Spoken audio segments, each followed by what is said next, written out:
Welcome back. విజయవాడలో నేటి నుంచి ఆవకాయ అమరావతి ఉత్సవాలు ప్రారంభమవుతాయి. 3 రోజుల పాటు ఈ వేడుకలు కొనసాగుతాయి. సాయంత్రం 5 గంటలకు ఈ ఉత్సవాలను ముఖ్యమంత్రి చంద్రబాబు ప్రారంభిస్తారు. ఈ కార్యక్రమంలో డిప్యూటీ సీఎం పవన్ కళ్యాణ్, మంత్రులు, ఇతర అధికారులు పాల్గొంటారు.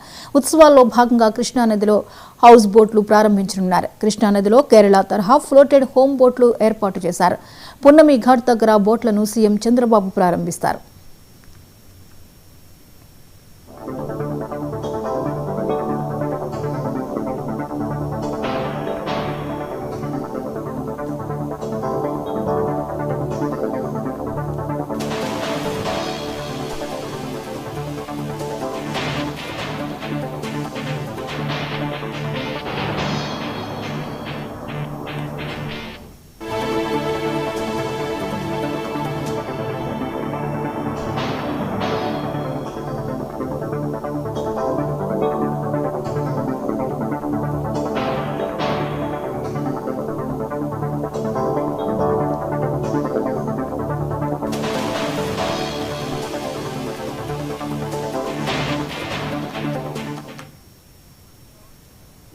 విజయవాడలో నేటి నుంచి ఆవకాయ అమరావతి ఉత్సవాలు ప్రారంభమవుతాయి. 3 రోజుల పాటు ఈ వేడుకలు కొనసాగుతాయి. సాయంత్రం 5 గంటలకు ఈ ఉత్సవాలను ముఖ్యమంత్రి చంద్రబాబు ప్రారంభిస్తారు.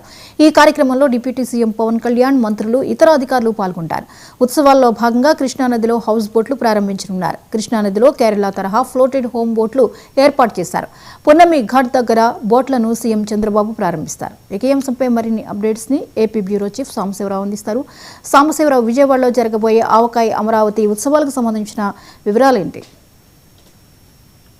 మనం చూసుకున్నట్లయితే కనుక విజయవాడలో ఆంధ్రప్రదేశ్ ప్రభుత్వం ప్రతిష్టాత్మకంగా నిర్వహిస్తున్నటువంటి ఆవకాయ అమరావతి ఈ ఉత్సవానికి సంబంధించి ఈ రోజు నుంచి కూడా ఈ ఉత్సవం ప్రారంభం కాబోతా ఉంది.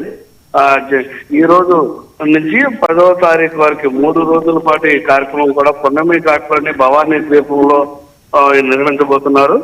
దీనికి సంబంధించి మొత్తంగా మనం చూసుకున్నట్లయితే కనుక తెలుగు సినిమా సాహిత్యం కళల వైభవాన్ని చాటి చెప్పేలాగా కూటమి ప్రభుత్వం విజయవాడ వేదికగా ఈ యొక్క కార్యక్రమాన్ని అయితే నిర్వహించుతుంది.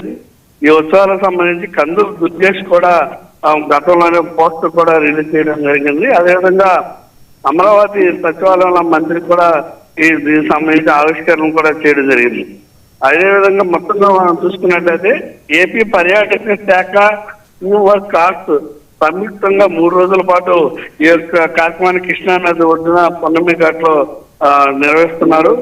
మొత్తంగా మనం చూసుకున్నట్లయితే కేవలం ఇండోర్ హోల్సేల్స్ పరిమితం కాకుండా బహిరంగ ప్రదేశాల్లో ప్రజల భాగస్వామ్యంతో నిర్వహించడం ఈ ఉత్సవం ప్రత్యేకత.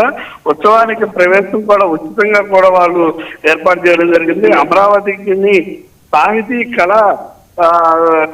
రాజధానిగా తయారు చేసే క్రమంలో ఈ కార్యక్రమం మనం తొలిమెట్టు అని కూడా చెప్తున్నటువంటి పరిస్థితి. గత ప్రభుత్వం కళలను నిర్లక్ష్యం చేసింది. మా ప్రభుత్వం కళా సంస్కృతి రంగాలను పునరుద్ధరించినందుకు కూడా ఆ మంత్రి కూడా గతంలో పోస్ట్ ఆవిష్కరణ సమయంలో చూడడం జరిగింది.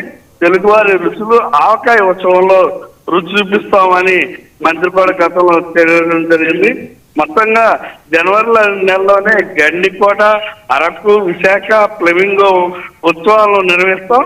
ఈ ఉత్సవ నిర్వహణకు 40 నుంచి 50 కోట్లు ఖర్చు చేయబోతున్నాం. కూడా ఆవకాయ ఉత్సవ కమిటీ కూడా నిర్వహణకు 5 కోట్లు అంటే ఏదైతే జనవరి నెలలో జరిగేటటువంటి వాటికి 50 కోట్లు, ఈ ఆవకాయ ఉత్సవానికి 5 కోట్లు ఖర్చు చేస్తున్నామంటూ కూడా చెప్పడం జరిగింది. మొత్తంగా మనం చూసుకున్నట్లయితే సినిమా సాహిత్యానికి కళ ప్రదర్శనతో కూడిన బహుముఖ కార్యక్రమాల ద్వారా ఏపీ సంస్కృతిని సృజనాత్మకతకు బలపరిచే విధంగా ప్రదర్శించడానికైతే ఆవకాయ రూపకల్పన జరిగిందంటూ కూడా మనకు తెలుస్తున్నటువంటి పరిస్థితి. Jyothi, right, thank you Sambasivarao.